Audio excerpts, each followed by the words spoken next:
Wabarakatuh. Alhamdulillah hari ini pemberian klarifikasi ya atas permintaan Barreskrim Polri sudah saya penuhi. Proses cukup lama, sekitar 5,5 jam terhitung dari jam 14.00 ya. Walaupun tadi ada satu hal yang saya protes saat pemeriksaan. Harus saya sampaikan nggak? Harus, Pak. Semuanya, Pak. Apa yang diprotes, Pak? Ya, saya protes karena tadi nggak ada kopi, jadi saya minta kopi tadi. Oke ya. Kurang lebih tadi 22 pertanyaan ya, dan saya sudah jawab dan sudah saya tanda tangani.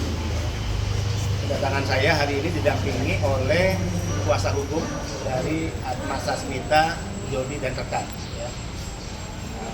Romli lah. Dan sekarang Adi juga Pak Dodi langsung dengan tim dan didampingi oleh Sestama, kemudian juga ada Pak Direktur ini, Inspektur, kemudian Kepala Pusat Data dan Informasi, ada juga Direktur Perlindungan kawasan LK Timur Tengah, Dayang Direktur.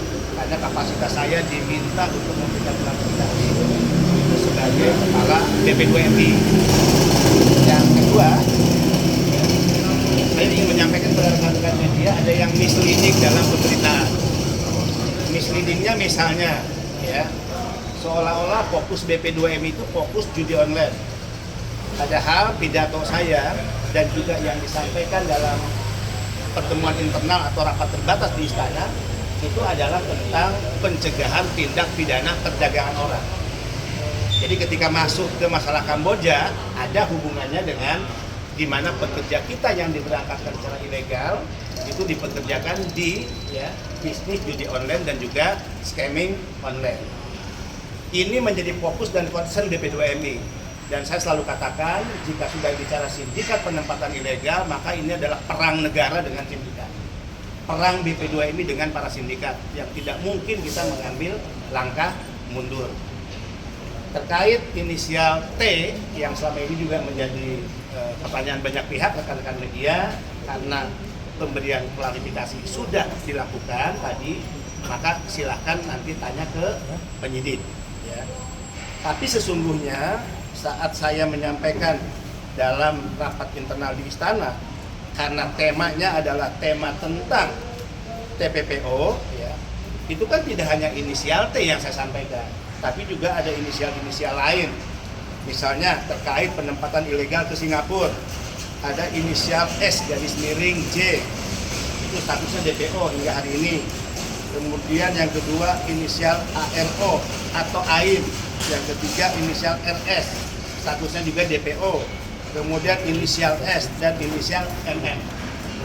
Jadi pembicaraan di hadapan Presiden, saya sebagai kepala badan, sebagai pembantu Presiden tentu harus menyampaikan baik hal-hal yang konteksnya ya, bersifat paparan, bicara tentang angka dan data, bicara tentang modus operandi, ya, bicara tentang daerah-daerah rekrutmen, dan juga sektor pekerjaan. Ada yang diberangkatkan ke Singapura, sektor pekerjaannya pekerja rumah tangga misalnya. Tapi yang dipekerjakan ke Kamboja, sektor pekerjaannya di judi online dan scamming online. Nah, untuk Singapura kita sebut tadi inisialnya. Kemudian untuk scamming online, judi online kita sebut inisialnya T. Nah, terkait T itu siapa?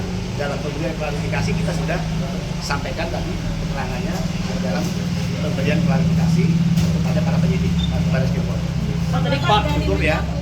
Orang Indonesia yang sekarang ada di Kamboja itu jumlahnya 89.440 orang. Ya. Itu tercatat loh, ya, tercatat sesuai data izin tinggal ya, dari imigrasi Kamboja. Oke, yang kedua, berapa yang lapor diri? Yang lapor diri dari 89.440 itu sebanyak 17.883. Oke, sekarang berapa yang sudah dipulangkan ke Indonesia karena bekerja di judi online, scamming online? Ya, kurang lebih ya 3.900, mohon maaf, 1.914 dari Kamboja. Itu di luar yang dipulangkan dari Filipina, judi online juga.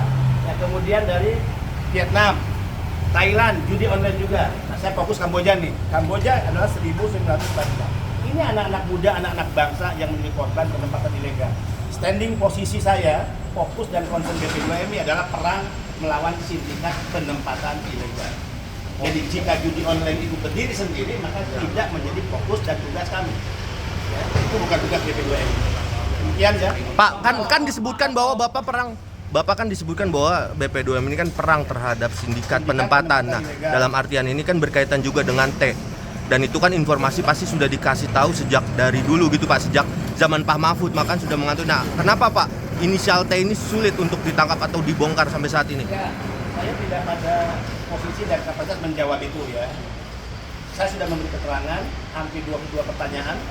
Ya, dan saya sudah jawab, berita acara sudah tangani terkait inisial T, ya. Maka bisa dipersilakan untuk ditanyakan kepada penyidik.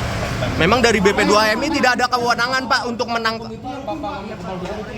Ya, begini, kalau orang yang katakan ya diduga atau apa belum ditangkap ya berarti kebal hukum dong.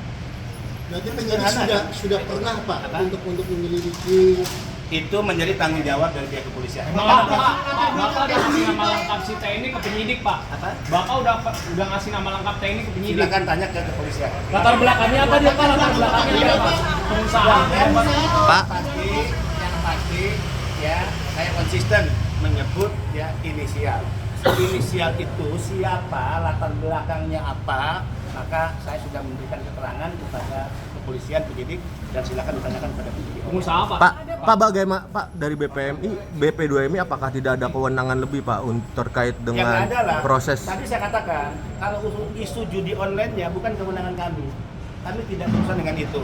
Bahkan ada beberapa media misleadingnya misalnya ketika saya menyebut judi online seolah-olah judi online yang ada di Indonesia yang sedang ditangani oleh Satgas. Tidak, ya.